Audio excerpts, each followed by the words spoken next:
Alors, salutations tout le monde. Donc, nous sommes maintenant dans le 4e épisode de la 6e saison du podcast Le Match Ultime. Et oui, 4!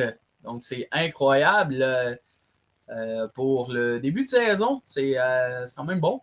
Je tiens aussi à vous mentionner que ce soir aussi, on va faire le 5e épisode. Donc, ça va être avec Gabriel Desjardins.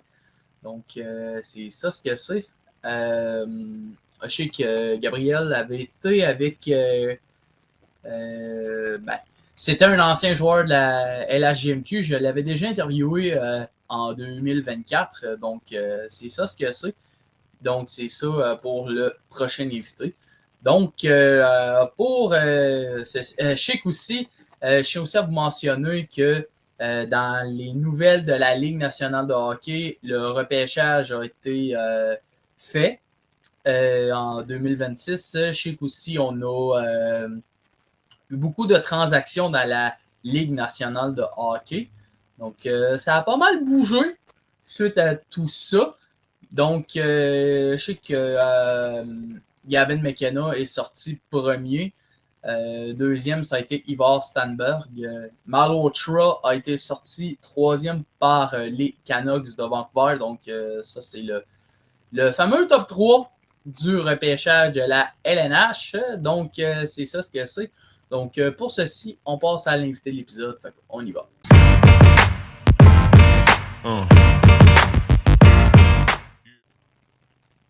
Donc, pour l'invité de l'épisode, c'est un membre des Saumagnes, anciennement assistant coach des Condors dans les années 2010, surtout qu'il a été avec l'Inuk de Granby en tant qu'assistant coach et hockey skill coach. Donc, on reçoit François Landreville. Donc, salut François. Salut, ça va bien? Ouais, toi? Excellent. Il fait beau, là, on en profite. Ah, c'est bon ça. Alors, merci d'avoir accepté l'invitation suite à tout ça. Merci à toi. Donc, tu peux commencer à te présenter pour ceux qui regardent ce podcast. Moi, j'ai commencé à entraîner des joueurs, là, ça fait au-dessus de 30 ans que je fais ça. Là. Donc, j'étais dans les premiers là, à faire du gym.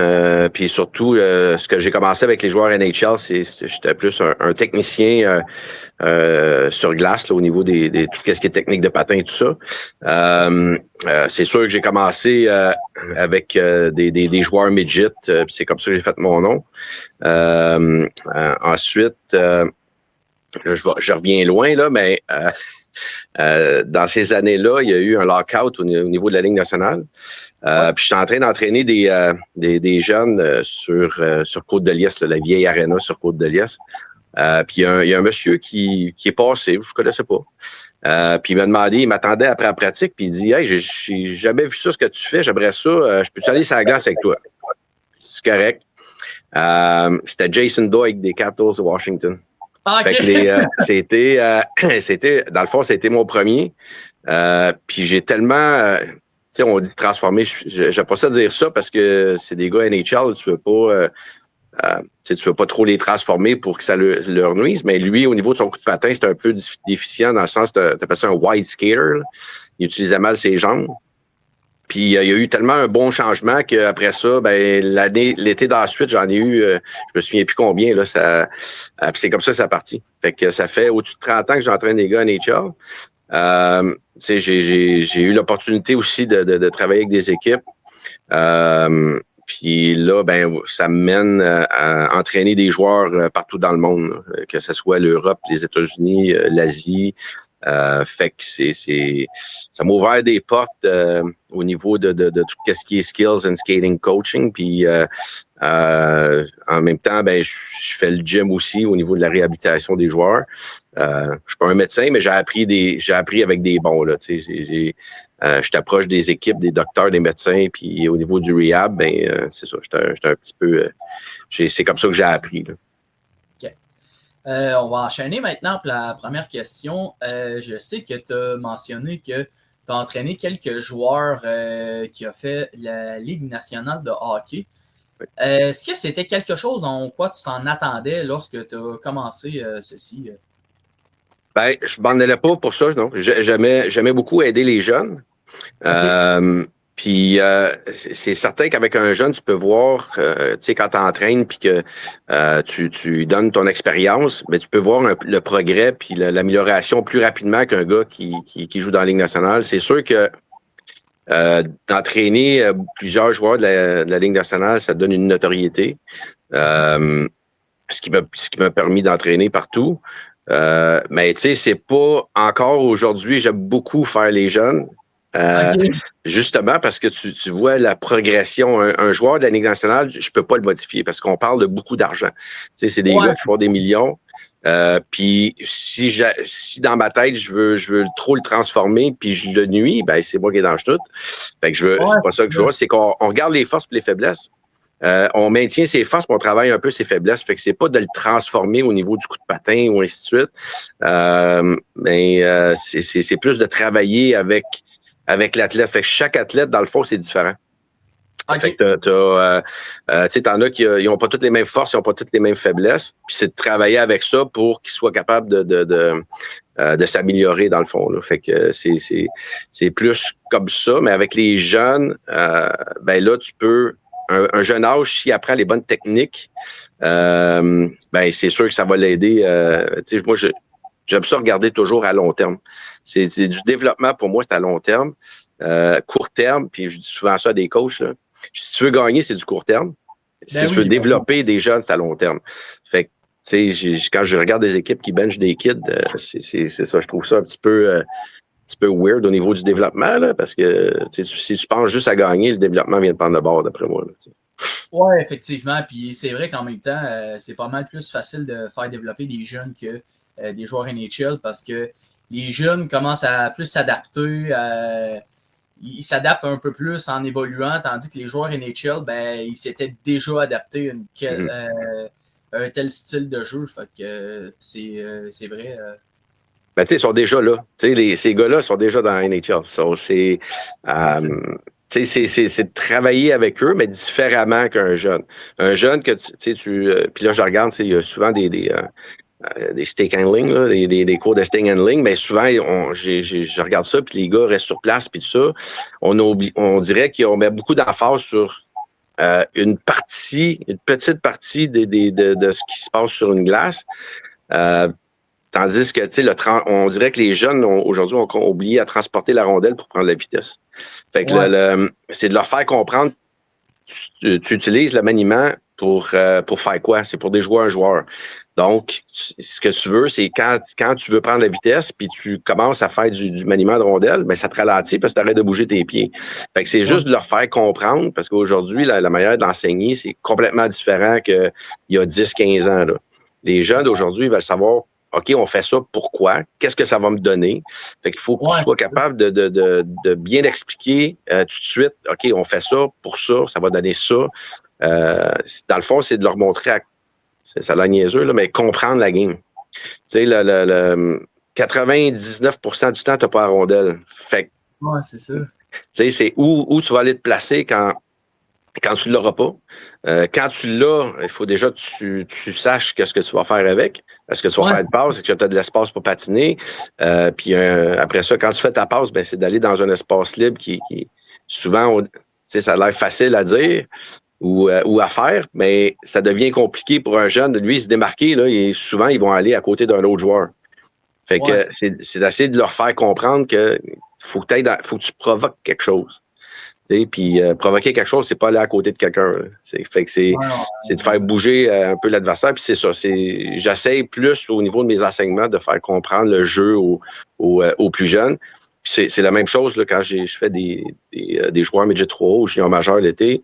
Ça a l'air d'autres, tu dis, Crib, ils comprennent pas toute la game, mais effectivement, ils comprennent pas tout parce qu'on leur montre des systèmes de jeu. On les met comme dans une boîte, mais si la rondelle va pas là, ils sont toutes mêlés. ouais, c'est ça. Fait que c'est pour ça que j'aime beaucoup la manière de coaching de Martin Saint-Louis parce que tu vois que ça ouvre la porte à la créativité des joueurs.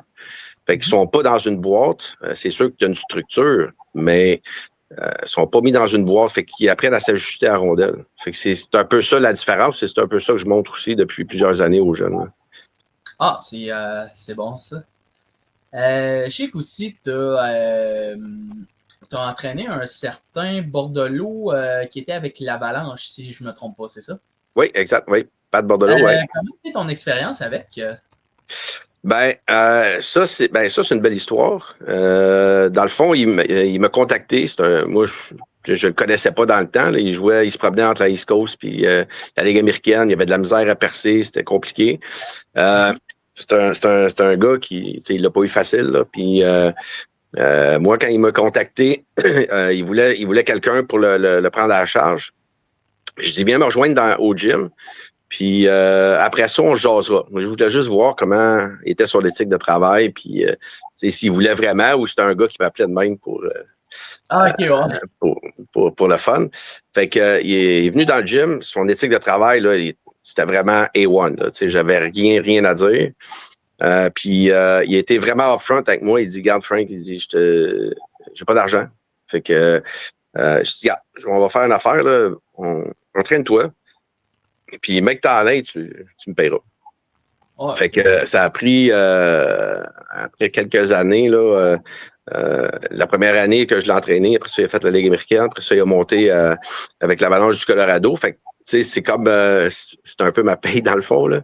D'avoir un gars comme ça qui l'a pas eu facile, qui avait une super éthique de travail, mais il n'y avait pas personne autour. Tu sais, l'environnement a beaucoup à voir là-dedans. Ouais. Fait que puis c'est comme ça. Puis j'ai assisté. C'est pareil comme si c'était mon enfant, dans le fond. C'est un peu. J'ai assisté à son premier match à Montréal. Quand l'Avalanche est venu jouer à Montréal. J'en parle, j'ai encore des frissons. Là, c'est pareil comme si c'était ailleurs. Là, de le voir embarquer, puis de le voir sur la glace, puis de voir le chemin qu'il avait parcouru pour se rendre là. C'est ça. C'est un. On s'envoie encore des bonnes fêtes. Puis fait que c'est là, il vit dans la Ligue, dans la Ligue nord-américaine. Il continue quand même à jouer au hockey, mais c'est sûr que style de joueur c'était quasiment certain que sa carrière n'aurait pas été longue. Des bagarreurs comme ça, on le voit de plus en plus avec les commotions. À un moment donné, ça devient peut-être un cercle vicieux. Là, tu prends des painkillers pour t'enlever le mal, puis c'est là que ça commence à foirer un peu parce que tu peux pas t'en passer, là, t'as trop mal. Là. Fait que puis c'est pour ça qu'on voit là, des gars comme Bogart, des gars de même qui au niveau psychologique, qui sont pas capables de, ils veulent pas déranger les autres, mais dans le fond, ils souffrent mentalement. Fait que moi, je pense que ça a créé ça. Puis, tu regardes Chris Neal. Moi, c'est un gars que j'adorais avec Ottawa. Là. J'adorais ce gars-là parce que non seulement c'est un gars qui est capable de jeter les gants, c'est un gars physique, mais il est capable de jouer au hockey. Un peu comme Pat. Fait que c'est pour ça que j'aimais ce style de joueur-là. Un bagarreur, juste entraîner un bagarreur, je l'aurais pas fait. Juste un gars qui va sur la glace 3-4 fois pour se battre. Là, je l'aurais pas fait parce que ça vaut pas la peine. Là. Mais je voyais le potentiel aussi. Là. Ah, ok, c'est bon ça. Puis c'est quand même bien aussi que tu aies entraîné un gars. Puis surtout qui t'a approché aussi. C'est super intéressant, honnêtement. Mais tu sais, puis on regarde même le repêchage qu'il y a eu il y a quelques jours. Le gars à Pierre Dagenet qui s'est fait repêcher. Puis j'ai vu une entrevue aussi que Pierre a fait. Puis je lève mon chapeau parce qu'il dit, regarde, moi j'en ai fait des erreurs dans la vie. On dit que c'est pas la même époque, mais quand même, il dit j'en ai fait des erreurs dans la vie, mais il dit avec Madoc, je me suis pas trompé. Puis regarde, tout peut arriver dans la vie là, quand tu es à bonne place au bon moment puis tu es bien entouré. Moi, je connais Pierre, ça fait longtemps, là, on se côtoie pas, mais on se connaît très bien. Puis honnêtement, quand j'ai vu cette entrevue-là, ma perception de Pierre a beaucoup changé. Après cette entrevue-là, honnêtement, j'ai trouvé ça super beau. D'avoir un gars comme ça qui a joué, dans la ligue, puis qui devient émotionnel parce que son fils se fait repêcher, puis c'est de toute beauté de voir ça. Oui, effectivement. Puis surtout, je vais être bien franc avec toi. Je sais que aussi, parfois, j'allais regarder des matchs de la LHJMQ, puis moi, je suis un grand fan des Remparts, puis quand je montais au centre Vidéotron voir à Québec les Remparts, moi, j'étais un gros fan de Maddox Dagenet suite à tout ça, puis je le trouvais extraordinaire, je le trouvais flamboyant à Québec, puis je suis vraiment content qu'il se fasse repêcher en première ronde, surtout dans la Ligue nationale de hockey. C'est vraiment incroyable pour eux. Ben, c'est le fun, ça, c'est des belles histoires aussi. C'est de voir le père autour de ça aussi qui est émotif, qui réalise que lui aussi, s'il n'avait profité dans le temps, sa carrière aurait probablement été différente ou plus longue. Mais là, je pense qu'il prend le temps de profiter du moment, puis avec son gars, puis c'est quand même une belle histoire de voir ça, là, puis d'entendre ça surtout. Oui, effectivement. Je sais que tu as entraîné des joueurs des Rockets de Laval, si je me trompe pas, c'est ça? J'en entraîne un peu partout. Okay, oui. Danick Martel, c'en était un dans le temps. Danick, il a lui aussi une réputation qui de gars qui est peut-être difficile à coacher. C'est un guerrier. C'est un petit joueur qui veut vraiment. Puis là, il joue en Europe, il joue encore d'ailleurs. Puis ça va super bien en Europe. Fait que tu sais, je connais pas mal le staff aussi tu sais, moi, Francis Bouillon, qui fait partie du staff de développement au niveau des joueurs du Canadien. C'est Francis Bouillon, je l'ai entraîné longtemps. C'est un gars que j'entraînais quand il est parti à Nashville. Okay. Sa dernière année à Montréal, je l'entraînais. Là, il y avait la paroi abdominale des chevilles et tout ça. Fait qu'on a travaillé là-dessus pendant l'été. Ça lui a permis d'avoir un contrat à Nashville aussi de plusieurs saisons. Fait que c'est ça. Francis, on se parle encore régulièrement. Aujourd'hui, comme Steve Bégin, même chose. Quand je l'entraînais quand je jouais pour les Bruins de Boston. Fait que ça m'a permis de mettre un peu ma marque un peu partout avec les équipes. Puis, moi, les équipes NHL me connaissent toutes. Là. Fait que c'est ça qui est quand même drôle. Je suis comme, dans le fond, je suis comme le plus connu des pas connus, là, parce que je suis assez low profile dans mes choses. Je suis pas.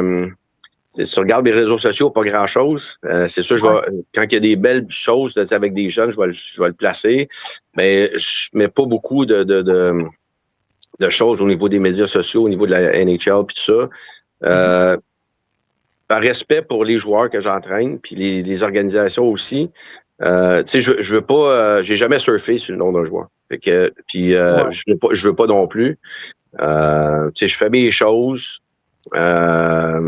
Puis ça m'amène peut-être un autre point, là, mais moi, quand j'ai commencé à faire ce métier-là, tout le monde disait que je n'étais pas pour toffer. Ça fait quand même au-dessus de 30 ans. Puis ça inclut de la famille proche. Hein, parce que dans leur tête, j'avais pas une vraie job. Je faisais pas du 9 à 5 dans un bureau. C'est une job qui est un peu bizarre parce que tu te promènes un peu partout. Tu entraînes un paquet de monde qui sont connus. Moi, mes enfants ont grandi là-dedans. Fait que, moi, dans le temps, là, qu'on entraînait, là, Marty Havlat, les frères Mihalek, Patrick Elias, Reddick Bonk, puis tout ça, Pomainville. Mes enfants étaient dans la chambre là, avec eux autres, puis c'était comme des mascottes. Là, fait qu'il n'y a pas... ça, c'est peut-être le petit côté que je trouve poche un peu parce qu'ils n'ont pas été émerveillés là, comme d'aller au Centre Bell ou au Forum puis de voir les joueurs sur la glace. Là, quand tu es jeune, tu es émerveillé de ça. Eux, c'était comme c'était normal. Moi, il y avait des gars qui venaient à la maison. Fait que c'est ça. Ils passaient l'été ici, puis on allait manger avec eux. Puis fait que c'est ça. Ça m'a amené à entraîner beaucoup de personnes, puis à rencontrer beaucoup de dirigeants d'équipes, de GM, des coachs, des head coachs. Lindy Ruff. Ensuite, Barry Trotz. Fait que tu vois les différentes personnalités des coachs, la manière qu'ils coachent. Ils sont pas tout le temps pareils. comme Jacques Martin. Fait que c'est ça. Ça m'a permis de travailler avec des personnes qui sont qui ont bien vécu, puis qui ont travaillé là-dedans. Puis moi, Jean Perreur, c'est un de mes bons chums. Fait que, on se voit encore, on se parle encore. Fait que c'est quand il vient à Montréal, là, avant de partir, parce qu'il passe l'hiver pas en Floride, mais au Panama. Fait qu'il, souvent, il passe par chez nous. Il est pas loin, l'aéroport pas loin. On va souper. Fait que, on se côtoie encore à toutes les années. Là, fait que ça fait que c'est le fun. Puis ça m'a permis en même temps de commencer à entraîner des personnalités aussi. Ah, c'est bien ça. Fait que, tu sais, j'ai Rock Voisine, Marie-Mé, Dave Laflèche. Ça m'a permis de faire des shows de télé aussi. Je sais pas si toi, tu te souviens, là, l'émission Ça commence bien sur V. C'était Richard Turcotte qui animait ça dans le temps. Il faisait compétition à Salut Bonjour. Il y avait Marie-Pierre Morin là-dedans, puis tout ça. Ben, moi, je faisais... moi, je suivais le Canadien, fait que je faisais l'analyse des matchs, puis tout ça, les championnats du monde. Fait que ça m'a permis de faire ça. Puis après ça, ben, ça m'a ouvert des portes à autre chose. J'ai joué dans les Boys. Je faisais mon rôle. Ah, t'as joué dans les Boys? Ouais, la télésérie. OK. Fait que j'ai joué là-dedans. J'ai fait le documentaire de Marie-Mé. J'ai Demain des hommes, quand ils ont fait la seule série qu'ils ont faite. Moi, j'arrivais à la fin de l'épisode ou de la série. Parce que j'étais censé, je faisais le coach de Scarpolino, dans le fond. OK. Fait que, puis j'étais censé être là pour la deuxième saison complète, mais il y a un manque de budget, puis ça a pas levé pour la saison 2. Ben, tu sais, c'est ça. J'ai fait des caméos ici et ça. Je pensais jamais faire ça dans ma vie, mais regarde, c'est ça. Ça m'a ouvert des portes à d'autres choses que jamais j'aurais pensé faire. Puis, c'est ça, c'est quand même le fun. C'est des opportunités puis tu sais que je savoure, je regarde encore, là, c'est des petites affaires, ça, c'est sur mes réseaux, par exemple. Tu vas le voir, si tu te promènes un peu, tu vas voir la télésérie, là, les Boys dessus.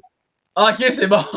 Je sais que tu avais joué dans la série Les Boys. Ouais, c'est ça, la télésérie, ouais. Ouais, la télésérie. Comment était ton expérience suite à tout ça? Ben, moi, Patrice Bélanger, c'est un ami. On est devenus amis, puis je l'ai entraîné aussi. Puis c'est lui, dans le temps, il animait Sucré-Salé, je pense. Oui, Sucré-Salé. Puis il dit, je veux faire un petit topo sur l'entraînement. Fait que on a fait un topo avec moi là, au niveau de l'entraînement. Puis après ça, ben c'est lui qui a fait le lien, parce qu'il jouait dans les Boys aussi.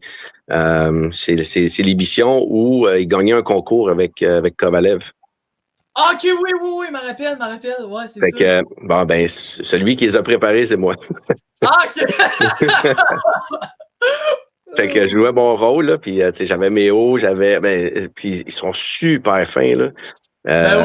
Tu sais, puis moi, j'étais dans mes premiers rôles parlés, puis le producteur, il m'a dit, j'avais des lignes, mais il dit, t'es pas obligé de les suivre. Vas-y comme tu penses, puis tout ça. Puis honnêtement, là, c'était une super expérience.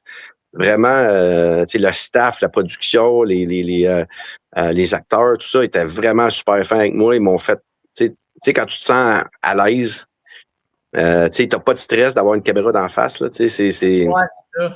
Fait que non, j'ai adoré cette expérience-là. C'était vraiment le fun. Puis, tu sais, après ça, tu te vois, tu regardes la TV sans le savoir, puis pouf, tu te vois dedans, ça fait bizarre. Ouais, je sais que je me rappelais dans cette émission-là, je sais que, Méo, il savait enfarger dans un compte, puis il était en tabarnak. Oui, ouais, c'est ça. Oh, ça, c'était drôle! Il s'entraînait à fond! Ouais, il est arrivé dans le net à la fin, là.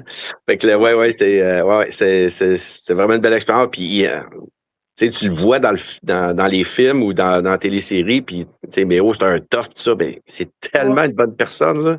Il est doux. C'est un monsieur qui est hyper doux, super gentil. Il te prend comme si, tu sais, il veut te protéger, puis que tout aille bien, puis tu sais, Patrice aussi, Pat Bélanger, là, tu sais, je le connais de longue date, puis, tu sais, c'est des amours, ces messieurs-là. Ils te font sentir partie de la gang, même si tu ne l'es pas. Tu fais juste une émission, ça dure quand même 3-4 minutes, je pense, là, mais c'est des journées complètes pareilles, là, c'est de tournage, mais c'est ça. Fait que j'ai trouvé ça le fun. Là. Ça aussi, ça m'a amené à plusieurs années après à faire. C'était avec Louis Morissette, là, il avait fait une émission, ça s'appelle La Dynastie des Canadiens des années 70. Ouais. Puis, moi, j'ai joué le rôle d'Henri Richard là-dedans. Okay. Puis, toutes les scènes de patins, parce que c'était des vieux patins dans le temps là, avec les tubes. Là. Fait que toutes les scènes de patins, ou presque, c'est tout moi qui ai fait. Fait que parce que tu vois juste les jambes, là, ben, tu me vois aussi là, dans le rôle d'Henri Richard, puis tout ça. Fait que c'est des expériences que j'aurais jamais vécues. C'est le fun de faire ça. Là. Ouais, c'est vrai. C'est vraiment bien. C'est vraiment cool aussi que tu aies pu rencontrer ces joueurs-là dans les Boys aussi, puis que tu aies joué des rôles aussi dans des séries télévisées. Ouais, c'est cool. C'est vraiment le fun. C'est différent. C'était pas dans mon plan de carrière, pas à tout. Là. Ah, c'est bon ça. Je sais qu'on va continuer pour la prochaine question. Je sais que tu as entraîné Francis Bouillon. Ouais. Comment était ta relation avec Francis, honnêtement, c'est tellement de bonnes personnes. Ça a été très facile avec lui. Je te dirais, ils faisaient tout le temps un party à chaque été. Moi, j'étais là. J'allais chez eux, ils venaient chez nous. On se parlait souvent. Fait que j'ai eu une relation c'est drôle parce que les gars que j'entraîne, j'ai tout le temps gardé une bonne relation avec eux. On se parle souvent. C'est sûr que Francis est occupé, mais on se parle quelques fois par année encore. C'est drôle, tu disais Gabriel Desjardins, là, ça va être un de tes invités. C'est un gars que je connais très bien, fait que tu le salueras en passant. Fait que là, je suis chanceux parce que je pouvais choisir qui j'entraînais. OK. Fait que il y en a que j'ai entraîné, puis je les nommerai pas, mais il y en a que j'ai entraîné que ça n'a pas duré longtemps. Okay. Parce que moi, quelqu'un qui sait tout, connaît tout, t'as pas besoin de moi. Là. Fait que moi, je voulais entraîner des gars avec qui je m'entendais bien. Parce que faut se le dire, là, c'est pas facile l'entraînement d'un joueur de hockey l'été. Là. Le off-season, il est tough, tu sais. Puis il faut garder ça le fun. Mais de l'autre côté, il faut garder ça aussi assez tough pour que le joueur soit capable de s'améliorer pendant l'été. Puis c'est là que le gros se fait. Là. Le gros de la job se fait l'été. Fait que c'est d'avoir un bon milieu en tout ça, puis de garder ça intense en ayant du plaisir là-dedans. Fait que j'étais un peu goofy, là. Moi, j'aime ça faire des jokes, j'aime ça parler. Je vais danser, je vais chanter. Il faut un peu divertir les gars, là, dans le fond. Ben oui, c'est ça. Puis même, c'est étrange parce que même les joueurs NHL aussi, des fois, ils veulent. Quand j'ai commencé au début, ils voulaient savoir pourquoi on fait ça, puis qu'est-ce que ça va donner. Fait que surtout les Européens. Fait que parce que ils viennent ici, puis ils sont pas sûrs, ils sont habitués dans leur pays, puis c'est presque un monopole là-bas. Là. C'est rare des entraîneurs d'extérieur qui sont capables d'entrer dans ces places-là, surtout en Asie. Fait que faut que tu gardes ça le fun, puis quand j'ai été les premières fois au Japon, entraîné, j'avais une caméra qui me suivait un peu partout. Là. Je passais aux nouvelles le soir, c'était weird, je comprenais absolument rien. Mais puis les jeunes, les coachs, eux autres sont très durs. Sont durs, ces jeunes. Quand ça marche pas, ça crie. Fait que moi, j'arrive là, puis moi, je crie pas. C'est pas. Puis j'avais plusieurs jeunes sur la glace, puis ça roulait. Les jeunes avaient du fun, sont sortis de là avec le gros sourire, ils n'avaient jamais vu ça. Les jeunes me faisaient des câlins, ils n'avaient jamais vu ça. Fait que c'est une des questions qu'on m'a posées. Il dit OK, mais pourquoi les jeunes, là, ils sortent de là, sont contents, ils ont travaillé fort, il n'y a pas eu de break, il n'y a pas. J'ai dit, c'est ça, faut il faut qu'il y ait du plaisir à jouer. Si t'as pas de Ben plaisir, oui. là, t'apprends rien. Fait que tu sais, c'est ça. C'est un peu le même principe avec les pros. Comme, tu sais, tu gardes ça le fun, mais il faut que tu gardes ça intense. Il y a un juste milieu, là. Ouais, effectivement. Puis surtout que si, admettons, un tel joueur, ben, il se pratique, puis là, c'est sûr qu'il commence à en arracher, ben là, t'es pas obligé d'y crier tout le temps après, non-stop, puis Ben, c'est ça. tu deviens un peu psychologue. Un peu, Ouais, faut c'est ça. que tu sois capable d'observer. Tu sais, moi, un gars qui arrive là, dans le gym ou sur la glace, je sais si ça va être bon ou ça sera pas bon. Ouais, c'est ça. Juste l'énergie, tu sais, il arrive avec une énergie, là, tu dis, OK, lui, aujourd'hui, ça va être tough. Puis des fois, tu le sais pas. Tu sais, ça peut être un gars NHL, peu importe, ça peut être monsieur, madame, tout le monde. Tu sais pas ce qu'il vit. Tu n'as Ouais, aucune idée comment que ça va dans sa vie. On a une perception de joueur de Ligue nationale, c'est tough, puis c'est facile, puis tout ça, puis ils font beaucoup d'argent, qu'est-ce qu'ils ont à se plaindre. Ben, tu sais, nous, là, puis c'est ça, je dis au monde, je dis, va en Floride une journée, il faut que tu attendes à l'aéroport. Puis ouais, là, t'arrives à l'autre bout, là, le soir, ben, t'es fatigué, hein, mais eux autres, il faut qu'ils jouent. Il faut qu'ils jouent, puis souvent après le match, ben, ils reprennent l'avion aux petites heures du matin, ils se rendent à une autre place, ils n'ont pas beaucoup dormi. C'est ça, c'est pas si facile que ça. En plus, non. ils viennent de rajouter 2 games là, à 16 heures. Fait que Ouais, moi, je l'aurais enlevé, mais en tout cas, ça, c'est ça. C'est pas facile d'être tout le temps dans les avions, dans les hôtels, de jouer, de performer, puis tout ça. C'est normal que tu peux pas performer à tous les games. C'est impossible. c'est vrai, c'est vrai. C'est impossible. Fait que, puis les gens on la gâchette facile sur s'il se porte pas, ben tu sais pas, il y a peut-être une blessure, ça va peut-être pas bien, il y a peut-être tu sais, mentalement, là, il y a peut-être un de ses enfants qui va pas bien, on le sait pas. Ouais, c'est ça. Fait que tu sais, il y a beaucoup de choses qui sont des non-dits, là, qu'on appelle les gens gardent à l'interne, mais tu sais, c'est pas tout le monde qui va bien tout le temps, là. Même nous autres. Ben oui, ben oui. Moi, je me promène, le monde dit hey, t'es chanceux, tu te promènes partout. Oui, mais le dernier voyage que j'ai eu 3 décalages dans le même voyage. Ouais, c'est ça. Puis moi, quand je reviens ici, mettons un dimanche, mais le lundi, je continue. Là, je travaille encore. Là. Ouais, Fait que, mes entraînements, c'est pas fini ici. Là. Fait que c'est ça. Ça a l'air beau, mais c'est pas tout le temps évident. Là, quand tu te promènes un peu partout avec les décalages, puis même Canada, États-Unis, là, le principe est pareil. C'est Nodo. Là, aller à Los Angeles, tu as 3 heures de différence. Le 3 heures, il est tough. Ouais, c'est ça. Fait que j'ai quasiment mieux des 12 heures. Là. Fait que quand je vais en Europe, des fois, des 12-14 heures, je trouve ça plus facile que le 3 heures d'aller à LA. Là, fait que c'est. Ouais, c'est ça. Fait que c'est ça. Mais ça fait partie de la job. Regarde, c'est comme ça. Là.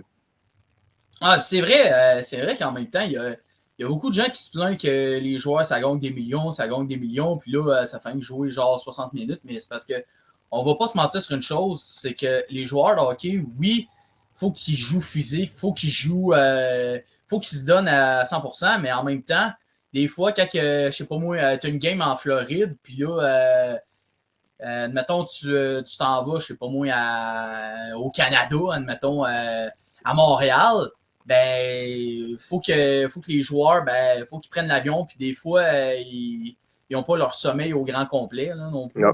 Ben, ils l'ont pas. Souvent, ils vont manger dans l'avion. Ouais, c'est ça. Mais tu sais, les équipes étrangères là, qui viennent jouer à Montréal, souvent, ben, l'autobus est dans le garage, pas loin de la chambre. Fait qu'ils embarquent, souvent, ils se font dédouaner dans l'autobus. Fait que après ça, c'est soit Dorval ou Saint-Hubert. L'avion les attend là, boum, ils partent, ils mangent dans l'avion, arrivent à destination, il peut être 3 heures du matin. Ouais, c'est ça. Puis, tu sais, t'as l'adrénaline de ton match aussi, fait que t'es pas nécessairement fatigué. Fait que souvent, ça joue aux cartes dans l'avion. T'arrives là, après ça, ben, t'as un petit dodo. Mm-hmm. Tu te rends à l'aréna, morning stretch, morning practice, tu sais, juste un light skate. Puis, tu dors l'après-midi, puis tu te prépares pour ton match après. Tu sais, fait que ça, c'est régulier, là. Fait que, tu sais, c'est pas évident tout le temps, là. Ouais, c'est certain. Puis surtout que c'est sûr que, si admettons, tu t'en vas à l'étranger, ben là, il faut que tu te loues un hôtel, il faut que tu dors là pour, te préparer là. Mais quand tu joues à domicile, ben là, c'est sûr que tu peux dormir, genre, chez toi. Oui, ça, oui. Mais, tu sais, ça, les hôtels, c'est déjà pré-planifié, là. Fait Ouais, c'est que, ça. ils savent, c'est pas mal tout le temps aux mêmes places, là, à la même place ici. Ben, ils ont déjà leur char de prête. Ils arrivent ici, tout est Ouais. prêt. Ils transportent pas de stock. C'est pas eux autres qui chargent leurs poches. Là. Fait que fait que c'est ça. Ça prend de discipline aussi, être capable de dormir un peu partout. Puis c'est là des fois que c'est facile de déraper. Hein. Ouais, c'est ça. Fait que faut que ça te prend une discipline de vie qui va. OK, quand on est à l'hôtel, je m'assure d'avoir un bon repos. Faut que, maintenant, aujourd'hui, ça a un peu changé parce qu'il y a des nutritionnistes qui suivent les équipes.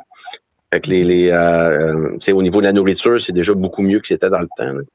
Ben oui, c'est ça. Mais c'est ça,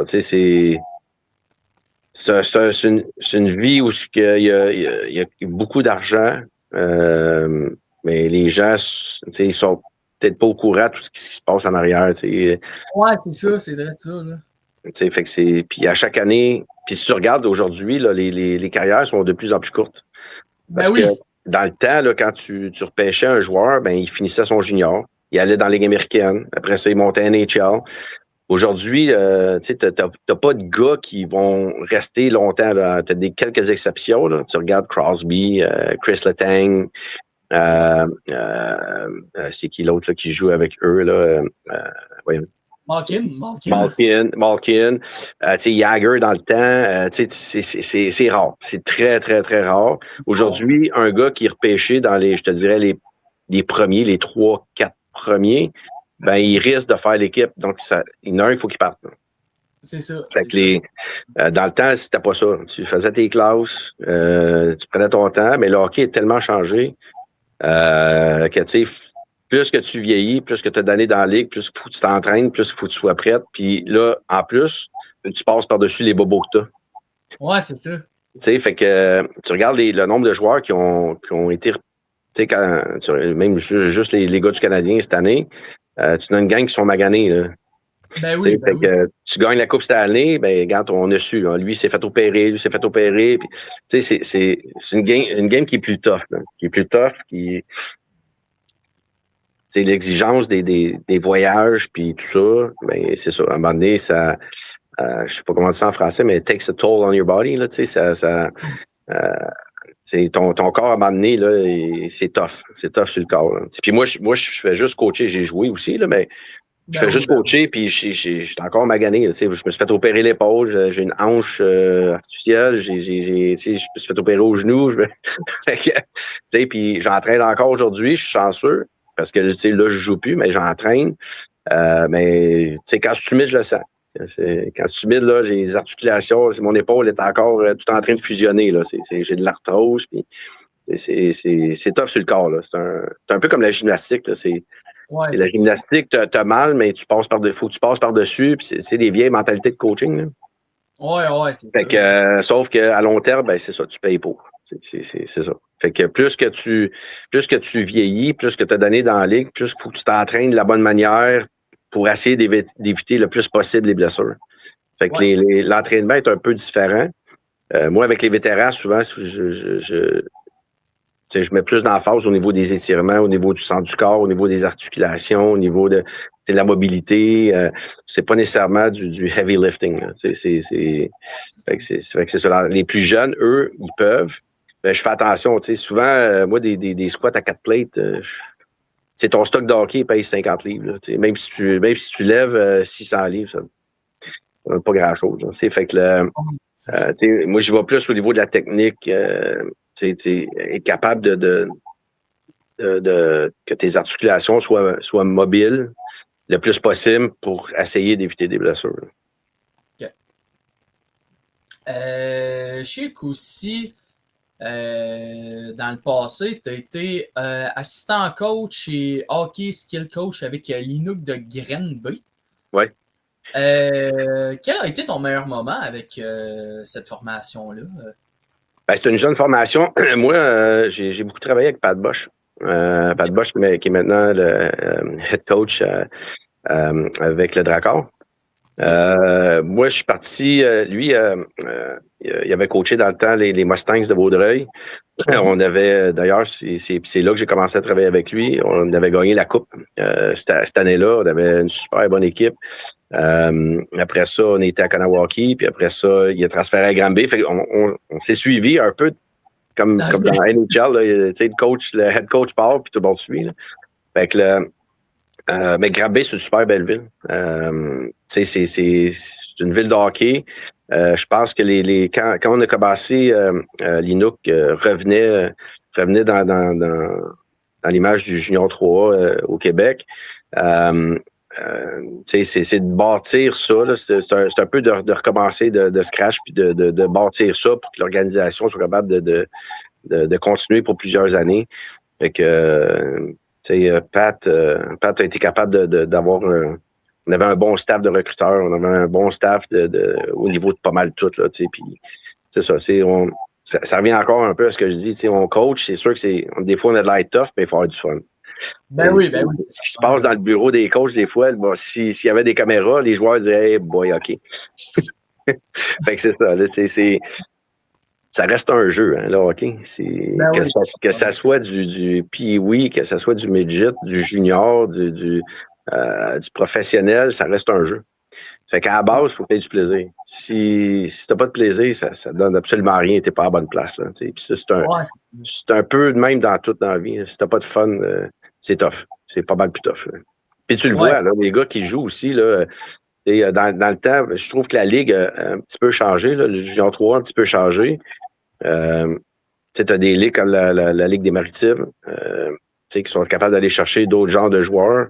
Je trouve que pas qu'à baisser de niveau, ben on dirait que c'est plus tough pour la Ligue Junior 3, puis pourtant, c'est une très belle ligue. Tu regardes le collège français cette année aussi, qui a quand même bien performé au niveau du championnat. Donc, la Ligue est belle.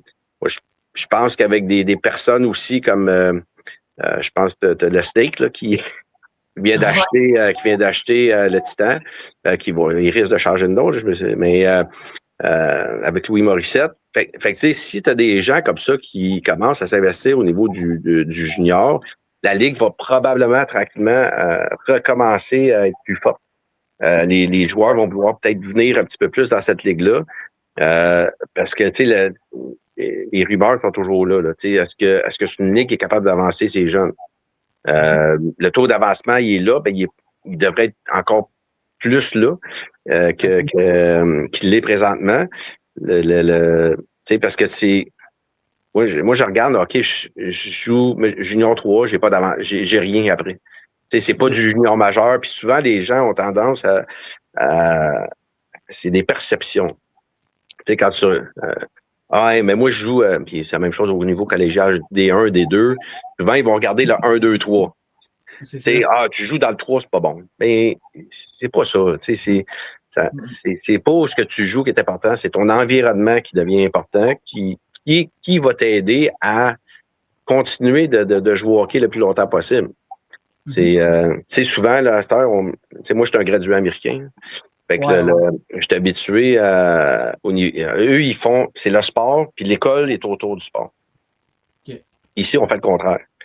Puis tu regardes au niveau du décrochage d'école, ça me surprend pas parce que il n'y a plus d'activité physique qui fait que ton cerveau va fonctionner quand tu vas être en classe. Là, ils sont là, puis ils sont assis, puis bon, mais là, dans le hockey, c'est la même chose. Si t'es beau, puis que tu te laisses pas bouger, ben ça devient plus tough. Ils sont moins réceptifs. Fait que c'est ça, ton environnement devient super important, peu importe où tu joues. Fait que, puis moi, j'en pogne des jeunes aussi, là, ouais, mais là, je joue pas dans le 3, oui, et t'as 14 ou 15 ans, là. Un joueur de hockey devient à maturité à 22, 23. Fait que, t'as encore beaucoup de temps. Mais ce que je dis, c'est étudier.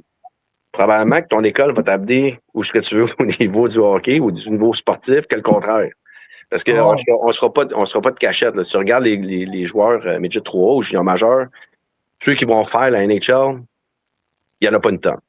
Non, non, non. Il n'y en a pas une tonne. Fait que, puis tu fais juste regarder le repêchage qu'il y a eu en fin de semaine. Oui, il y a beaucoup de joueurs de la Ligue de hockey junior majeur du Québec qui ont été repêchés. Il n'y a pas eu beaucoup de Québécois. Il y a des gars qui viennent. T'en as qui jouent dans la Ligue de hockey junior majeur du Québec, c'est des Américains, c'est des Européens. Fait que tu sais, c'est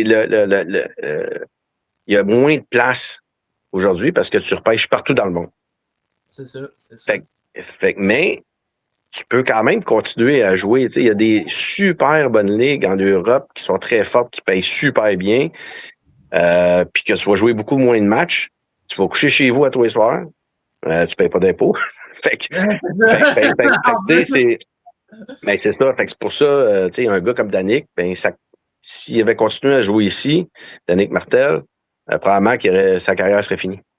Tandis que là, en Europe, il peut continuer encore à jouer plusieurs années, puis de vivre de son sport. Fait que des fois, on ne sait pas toujours ce qui se passe de l'autre côté, que ce soit aux États-Unis, que ce soit en question d'Europe. On ne sait pas ce qui se passe parce qu'on est peut-être des fois mal informé. Fait que puis tu regardes le nombre de joueurs maintenant, juniors majeurs, qui s'en vont jouer NCAA, c'est parce que là, maintenant, ils sont payés. Ouais, c'est ça. Ils appellent ça des sponsorships. On ne se fait pas de cachette, ils sont payés. Là. Puis, ce que j'ai trouvé intéressant aussi, c'est que maintenant, ce que je pense, peut-être pas cette année, mais au niveau des prochaines années, au niveau du repêchage de la Ligue nationale, c'est que les équipes risquent de prendre plus de chances avec les joueurs de la Ligue de hockey junior majeur du Québec. La raison, c'est que maintenant, ils ont 4 ans eux aussi pour les signer au lieu de 2. Ouais, c'est vrai. J'ai entendu parler de ça. Ouais, fait que, tu sais, aux États-Unis, il y avait 4 ans pour les signer. Fait que ça fait une différence quand tu prends une chance sur un joueur. Tu dis, OK, on va attendre 4 ans. Il va être à maturité. Il va l'avoir à son 21, 22 ans. Ouais, fait que là, tu sais ce que tu signes. Tu sais ce que tu as. Tu sais, c'est souvent, là, les gars, ils savent pas. Là, quand tu as 2 ans pour signer un joueur, puis tu n'es pas encore sûr après 2 ans, tu sais, c'est une signature qui est plus tough, là, tu sais, mais tu as un 2 ans de plus pour le signer, ça vaut la peine. Là. Ouais, puis c'est sûr qu'en même temps, tu peux pas non plus faire la Ligue nationale de hockey genre à 20 ans de même. Là, ça prend plus de maturité, ça prend plus de... Oui, il y en a qui sont capables à 20 ans, mais d'autres que ça prend pas mal plus de temps, vers 21, 22, ça c'est... Même aussi, on met beaucoup d'emphase sur le repêchage, mais les gens seraient surpris de savoir le nombre de joueurs qui n'ont jamais été repêchés, qui ont été invités et qui jouent dans la Ligue nationale. Ou Exactement. qui ont joué. C'est surprenant. C'est vrai. Ben, regarde, comme Sergei Bobrovsky, il n'a jamais été repêché, puis ça a été un gardien de but qui a apporté toute qu'une équipe avec les Panthers. Il a gagné la Coupe 2 ans de suite. Panarin, ça a été un joueur qui n'a même pas été repêché. Il a gagné le Calder, puis c'est incroyable. Regarde, Alex Burrows. Exactement. Alex Burrows, là, lui, c'est lui-même qui faisait les appels. Je me souviens, dans le temps, il avait appelé, c'est-tu Winnipeg ou Manitoba? Oui, le Moose du Manitoba. OK, ouais. Puis, finalement, ils ont dit, OK, viens. Puis, regarde, il l'a fait.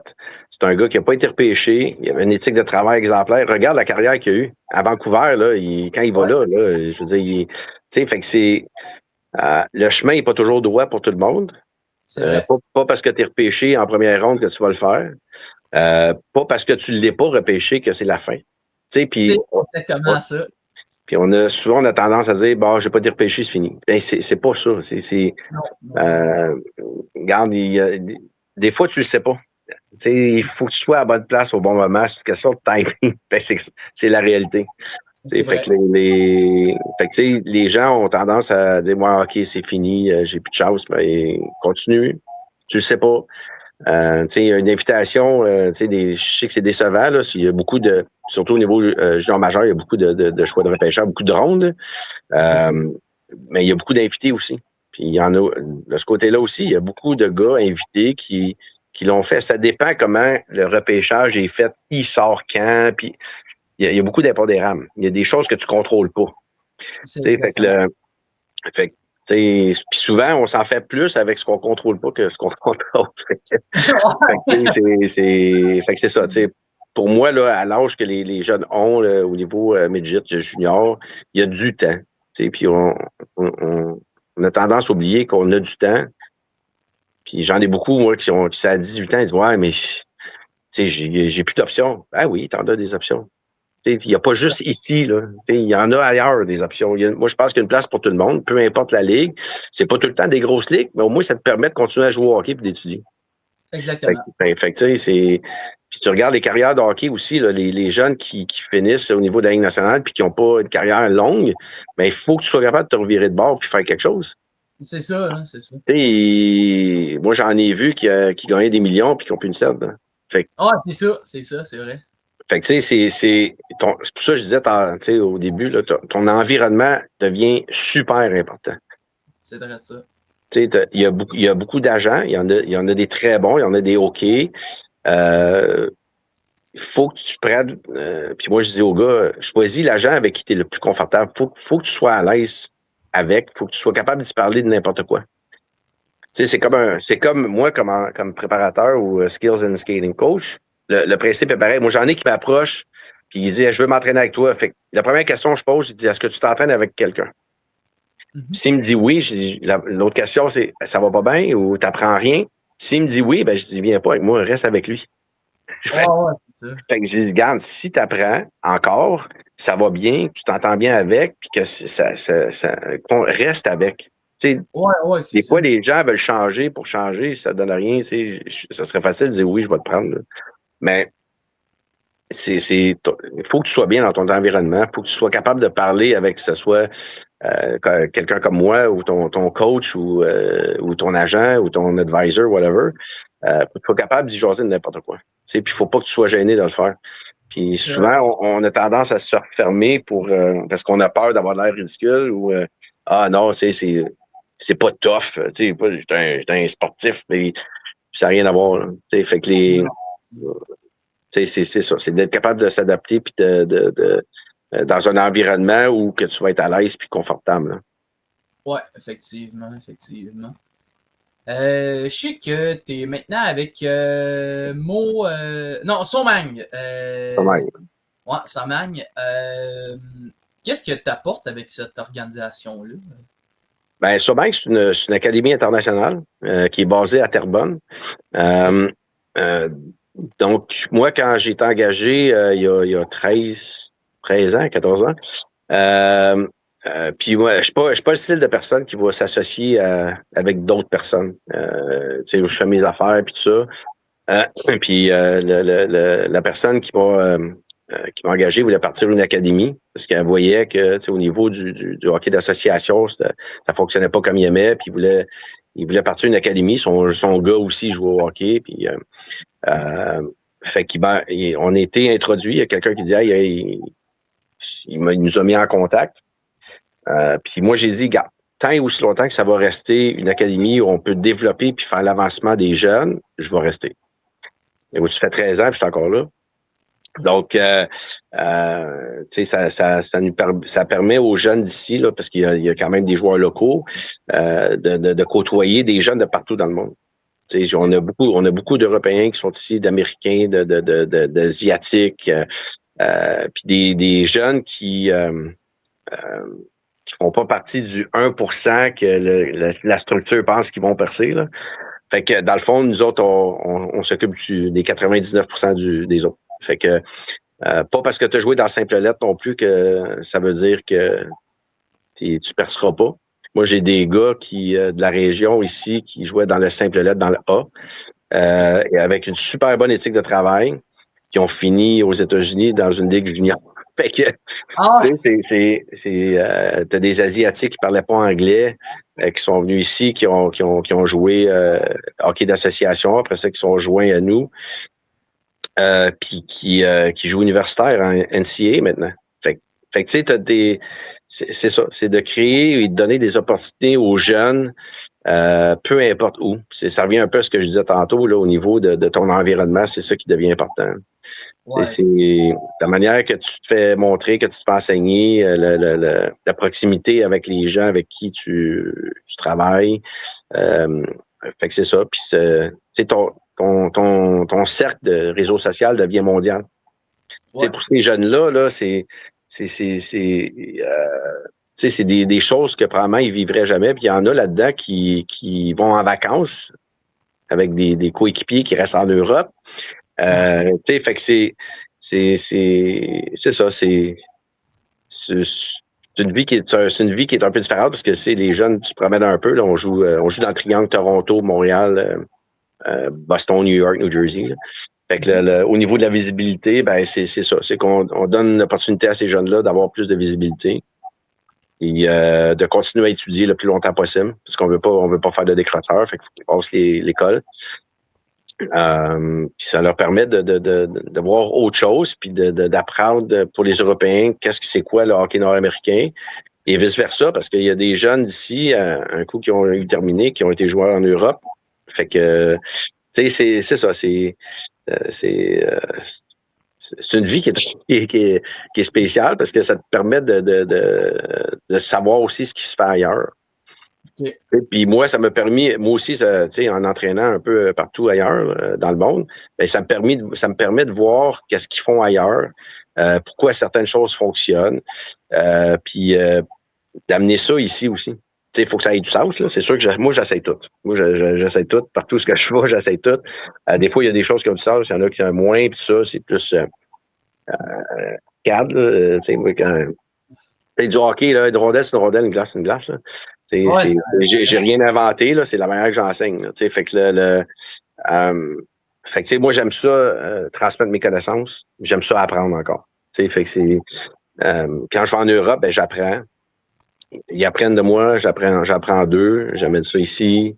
Fait que c'est ça. Puis eux aussi, ils gardent ce que je fais aussi là-bas.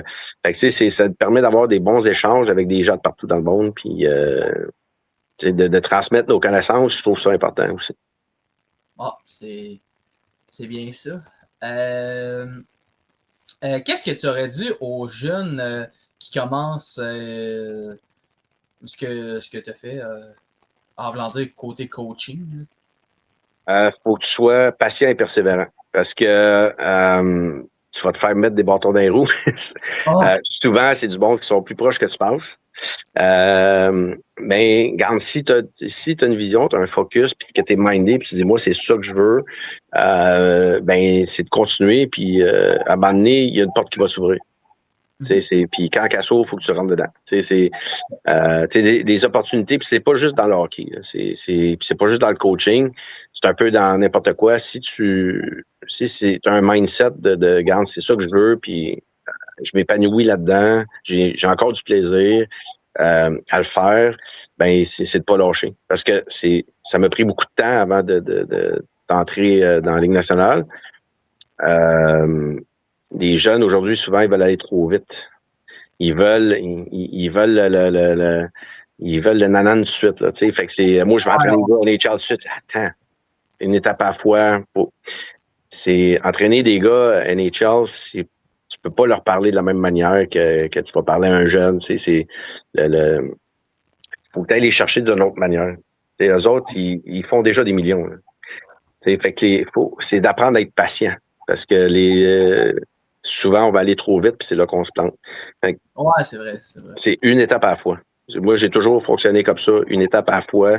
Regarde, c'est pas cette année, ça va être l'an prochain. Puis à un moment donné, un peu comme je disais avec Jason Doig, c'est un hasard. Moi, je pense qu'il n'y en a pas d'hasard, là, je crois pas à ça. Mais il est arrivé là, j'étais là, ça a fonctionné, puis c'est comme ça que ça a parti. Fait que tu sais, c'est ça, c'est de garder l'œil ouvert, les oreilles ouvertes aussi, puis quand il y a une opportunité, puis pas parce que tu appliques à des places, ça veut dire que ça va fonctionner non plus. Ça peut te prendre plusieurs années, puis c'est correct. Tu sais, puis de pas avoir peur d'apprendre des autres, puis pas avoir peur de montrer tes connaissances aussi. Parce que, tu sais, puis souvent, il y en a qui disent, ouais, mais tu montres tes affaires à tout le monde, puis ça. Oui, mais moi, il y a juste moi qui ai ma personnalité. Mhm. Il y a juste moi qui enseigne comme moi j'enseigne, c'est moi. Il y a pas personne d'autre. Fait que je trouve ça important de transférer les connaissances, puis de travailler avec différents coachs, puis de voir ce qui se fait ailleurs aussi. Puis, fait que mais ça prend beaucoup de patience. Il faut que tu sois patient, faut pas que tu brûles d'étapes. Tu commences avec des jeunes, après ça, tu montes tranquillement, puis que tu t'approches souvent. Puis, il faut que tu fasses. Moi, j'ai fait beaucoup de bénévolat. OK. Parce que ils veulent pas payer. Là. Au niveau Midget 3, ça paye pas beaucoup. Au niveau junior majeur non plus, des gars comme moi, c'est pas payant. Là. Fait que mais ça te permet de prendre de l'expérience. OK. Fait que c'est plus ça. C'est plus le conseil que je donnerais. Là. C'est bon, ça. Quel a été ton meilleur moment dans ton parcours hockey? Oh, j'en ai eu beaucoup. Écoute, au niveau junior 3A, d'avoir gagné un championnat, OK. j'ai travaillé plusieurs années avec les cantonniers de Magog aussi. Félix Potvin.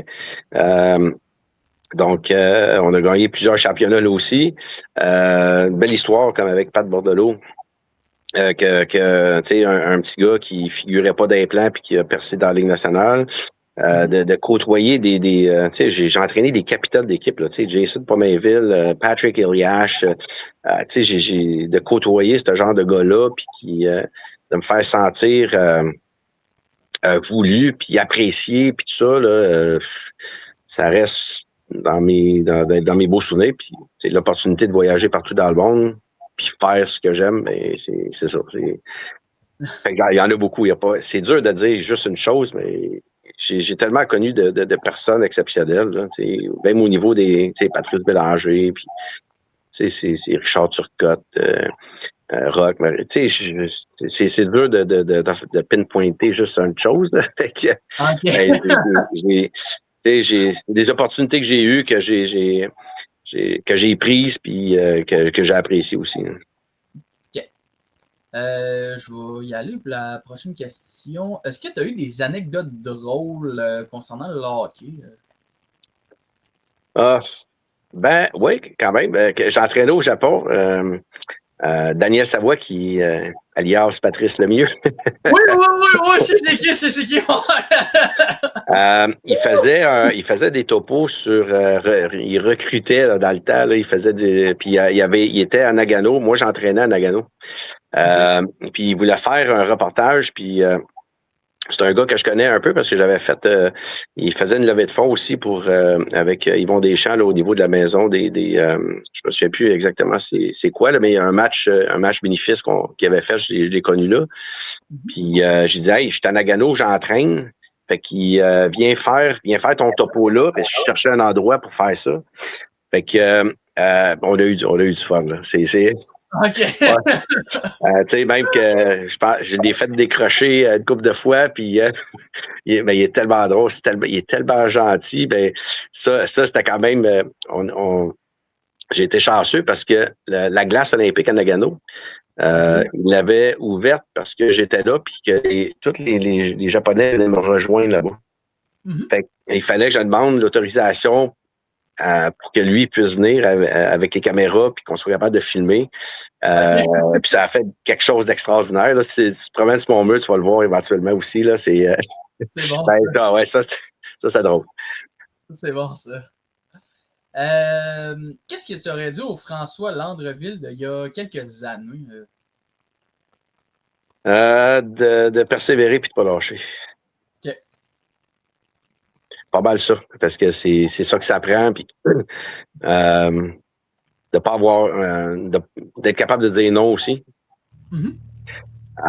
Fait que parce que des fois, quand t'es sollicité d'un peu partout, puis je voulais pas déplaire à personne, fait que je disais souvent oui, puis souvent à mon détriment, parce que tu deviens hyper fatigué, puis mais c'est ça, c'est de continuer de persévérer, puis de pas lâcher, je te dirais, ce serait pas mal ça. OK.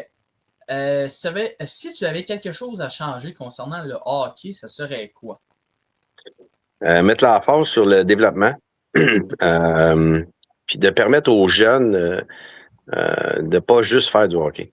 d'être capable de faire d'autres sports aussi. Aux États-Unis, la différence aux États-Unis puis ici, c'est que il n'y a pas de sport qui se chevauche. Tu as ton année de soccer et tu vas être capable de la finir au complet. Le hockey commence après. Ici, il y a beaucoup de sports qui se chevauchent. Puis je trouve qu'on pénalise beaucoup les jeunes à cause de ça. C'est sûr que le hockey, c'est un sport dispendieux aussi. Il y a des gars il y a des jeunes qui n'ont pas beaucoup d'argent, qui pourraient avoir plus de chances de percer que ceux qui en ont. Fait que c'est d'essayer de donner, je sais pas, de donner des opportunités à ces jeunes-là où, tu sais, l'argent de Hockey Québec peut-être pourrait aller aussi là-dedans, là, ceux qui ont moins d'argent pour être capables de les aider à jouer au hockey puis ou à apprendre ce sport-là.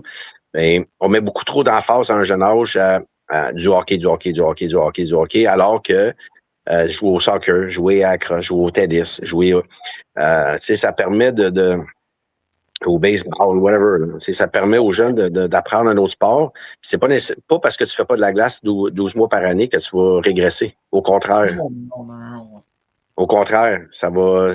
Il faut que tu apprennes à oublier puis à t'ennuyer de ça. Puis je trouve que maintenant, il y a beaucoup de jeunes, c'est 12 mois par année, puis je trouve pas que c'est bon. Non. Quand tu es rendu au niveau junior puis élite, c'est différent. Moi, je fais des glaces seulement 2 jours par semaine. J'en fais pas plus. Okay. Fait que, puis c'est des sessions d'une heure qui sont intenses, mais j'en fais pas plus parce que tu n'auras rien à gagner de ça. Le gros de la job va se faire dans le gym. Puis, tu sais, moi, les joueurs ont tous les après-midi, là, ils ont rien. Ils ont rien d'autre. Fait que je fais ça le matin. Puis, après ça, ils ont le reste de la journée pour faire ce qu'ils veulent. J'en ai qui donnent des cours de tennis. J'en ai, puis je les force aussi à faire d'autres sports. Le pickleball est rendu hyper populaire maintenant. Il y en a qui ont commencé à jouer au pickleball. Fait que je trouve ça le fun parce que le hand-eye coordination là, qu'ils appellent, là, fait que c'est bon pour ça. Puis tu apprends à aller à gauche, à droite, assis à ça. Moi, je trouve que c'est important de faire d'autres sports. C'est pas juste focusé sur un sport. C'est vrai. Puis c'est vrai, je sais que j'avais déjà entendu parler de ça. Ben, j'avais fait un podcast avec un gars, puis il en avait parlé que si tu joues tout le temps juste au hockey, genre 12 mois par année, tu vas finir par t'écœurer. Effectivement. Oui, à un moment donné, tu lâches, c'est trop. Fait que, tu sais, puis je me ferai peut-être pas d'amis, là, mais tu regardes les écoles de hockey au mois de mai, au début juin, là, la saison commence pas avant fin août. Moi, j'essaie de rapprocher ça le plus possible des camps. Moi, j'en fais, je commence les glaces en quelque part en juin, mais c'est très léger, puis il faut qu'il y ait de progression. C'est sûr que moi, c'est différent parce que c'est des athlètes, tu as des professionnels là-dedans, des gars juniors majeurs, mais faut qu'il y ait une progression au niveau de l'entraînement. Il faut. Puis c'est sérieux, je trouve ça tellement important d'apprendre d'autres sports puis de déconnecter du hockey. Là. Puis effectivement, quand c'est 12 mois, à un moment donné, le jeune, il lâche. Le jeune, il lâche, c'est trop. Puis même, j'en ai vu qui ont complètement lâché le sport. Point. Ils font même plus de sport. Fait que, tu sais, c'est ça. C'est trop comme c'est pas. Trop, c'est comme pas assez, là, l'expression. Ouais, c'est ça. Ouais, c'est ça. Fait que c'est ça ce que c'est. Je sais qu'aussi, tantôt, tu as mentionné que tu avais joué au hockey, si je me trompe pas. Oui. Moi, j'ai joué ici, dans ce temps-là, tu n'avais pas 3 lettres. Là, ils appelaient ça du intercité dans le temps. Là. Fait que moi, j'ai joué ici, puis après ça, on m'a approché. Il y a une école aux États-Unis qui m'a approché. Dans le temps, là, j'avais eu un full ride, ça s'appelait Mount Assumption Institute, un high school. D'où j'étais un gradué américain. Fait que j'ai joué mon hockey là-bas. Après ça, j'ai été à New York College. J'ai continué là. Après ça, j'ai été invité à un camp pro avec une belle feuille d'érable dessus à Toronto. J'étais jeune dans le temps, là, mais j'avais 18 ans. Je l'ai pas fait, mais ça m'a permis de côtoyer quand même des des joueurs. J'ai été joué dans le temps. Après ça, j'ai été joué à Tours, en France. L'équipe était descendue de division. J'avais été là 1 an. Puis après ça, quand je suis revenu ici, ben là, j'ai joué dans les ligues seniors puis tout ça. Puis c'est là que j'ai commencé à entraîner. OK. Donc, c'est là que ça a parti un peu. Tu sais, dans le temps, moi, je sais pas si tu connais Peter Worrell. Peter Worrell. Peter Worrell a joué les Panthers de la Floride. Je pratiquais avec lui dans le temps ici. Tu avais Peter White qui était dans la filiale des Flyers aussi. Fait que c'est des gars avec qui je pratiquais ici dans West Island l'été. Ils étaient tous gros et grands. Moi, je suis pas très gros et très grand. Fait que j'étais feisty, par exemple. Moi, j'aimais ça frapper et tout ça. Fait que c'est probablement ça qui m'a permis d'avoir des invitations puis d'être capable de jouer un petit peu. Mais c'est ça, j'ai commencé à entraîner quand même assez jeune. Fait que, parce que je savais que je jouerais pas NHL. Même si j'ai eu une belle expérience. Puis le niveau professionnel, quand tu as des jeunes enfants aussi, c'est un petit peu plus tough. Tu es parti, tu es loin, puis tout ça. Puis je savais que c'était pour faire un certain temps, surtout de la manière que je jouais. Là. À chaque année, il fallait que je refasse mes preuves, puis tout ça. Fait que quand j'ai commencé à entraîner, j'ai dit OK, on va focusser là-dessus. Puis j'ai toujours eu la ligne de pensée. Je dis à un moment donné, je vais y arriver différemment, je vais y arriver. Et ça s'est produit. C'est bon, ça. Bon, ben, ça a fait pas mal le tour des questions. Merci, François, d'avoir venu. C'était super intéressant. J'ai adoré l'épisode. Fait que... Ben, merci à toi. Puis j'ai regardé, je te l'avais dit là, un petit peu avant qu'on entre en ondes, mais j'ai regardé ce que tu faisais aussi. Fait que c'était intéressant. Là. C'est super le fun. Puis tu sais, d'être capable de parler à des gens comme toi ou qui font des podcasts puis qui s'intéressent au sport. Puis ça peut être n'importe quoi au niveau je trouvais ça super intéressant la manière que c'était fait. Fait que c'est pour ça c'est cool. Là, on a tendance à moins encourager les gars ici. On n'est jamais maître chez nous, comme ils disent. On est toujours meilleur ailleurs. Mais je trouve ça le fun, des podcasts comme toi là, qui je trouve ça super le fun à faire. C'est très smooth, c'est relax, c'est vraiment le fun de faire ça. Là. C'est bon ça. Fait que je te souhaite du succès dans tes projets futurs puis une bonne continuité suite à tout ça. Là. Merci bien, Johnny. C'est super, super apprécié. Merci, là. Merci à toi. Salut, là. Bye. Bye, là. Bon, c'est déjà la fin du 4e épisode de la 6e saison du podcast Le Match Ultime. Je tiens aussi à vous mentionner que le prochain invité va être ce soir à 20h. Ça va être avec Gabriel Desjardins. Donc, un retour. Donc, il avait été il avait été un de mes invités dans la 3e saison. Ça, c'était la journée quand j'avais eu mes 26 ans dans le temps. Puis là, c'est sûr, là, j'en ai 28. Là, c'est genre 2 ans. Donc, 2 ans plus tard, je vais l'avoir comme invité. Donc, ce soir, ça va être le 5e épisode. Pour ceux qui ont adoré cet épisode-là, n'hésitez pas à lâcher un like sur la vidéo, sur l'épisode 4 du podcast Le Match Ultime. Abonnez-vous aussi à la page YouTube, Facebook, Instagram et on se dit à ce soir pour le prochain épisode.